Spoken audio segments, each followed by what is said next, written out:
Hey everyone, welcome to the Burnt Brass Homestead channel.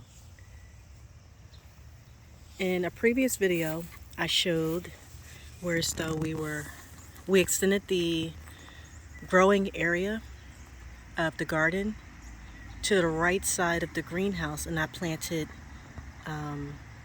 snap peas in that area. This is the area on the right side of the greenhouse where we used the tiller to clear the grass and we planted the snap peas. Now, everything worked fine. This is, the first time that we're really investing time growing in the ground. However, we underestimated the deer, and they came through and they ate these snap peas. So it was a success. However, we didn't get any snap peas. The deer got them. So what we're going to do is we're going to fence this area off next year. But I wanted to get experience growing directly in ground, and to make sure that that was something that we could do successfully, because it's more cost effective and it seems to give you more area to grow things than raised beds. So buying cedar wood for the raised beds, it's kind of expensive to expand your garden using that method. And as of now, I have no problems getting down on the ground working in the garden. So now we are back on the left side of the greenhouse. This is how it looked before my husband removed the raised beds. As you can see, there are 4 raised beds in this area. 2 were 10 feet by 4 feet and 2 were 8 feet by 4 feet.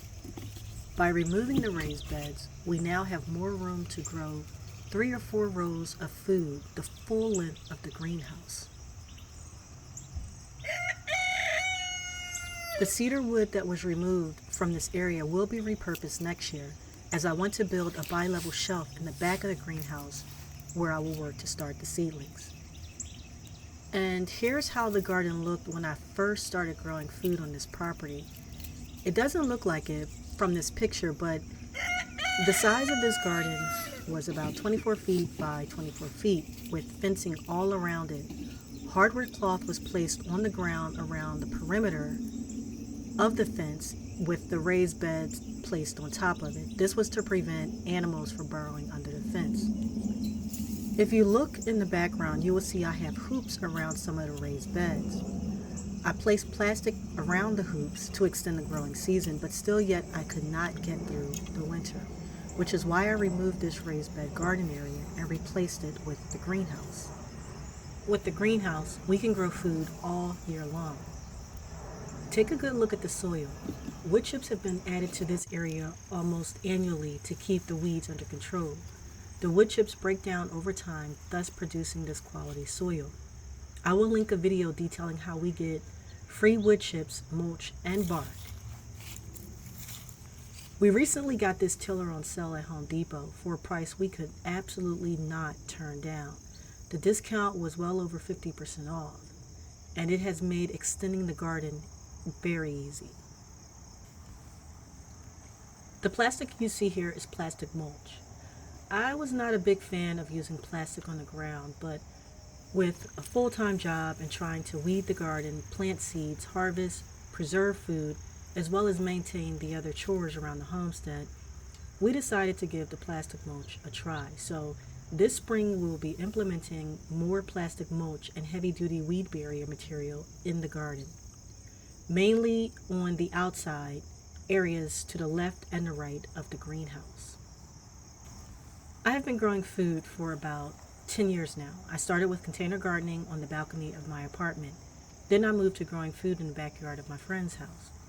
To this day, my friends are still growing food in their backyard, which is absolutely wonderful. So why are we extending the garden? Well, because we want to have more food to grow, eat, and preserve. With the look of things, inflation is not going anywhere. Food is only getting higher, as well as everything else. And the quality of the food in the stores is deteriorating. It seems like every other week they are finding things in the food that shouldn't be there. I also noticed that when shopping, the food is rotten on the shelves.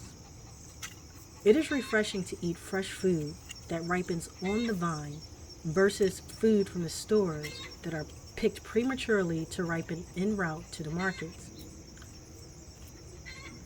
So ultimately, we want to grow enough quality, nutrient-rich foods for ourselves, as well as be in a position to help others who may need assistance. Thanks for watching.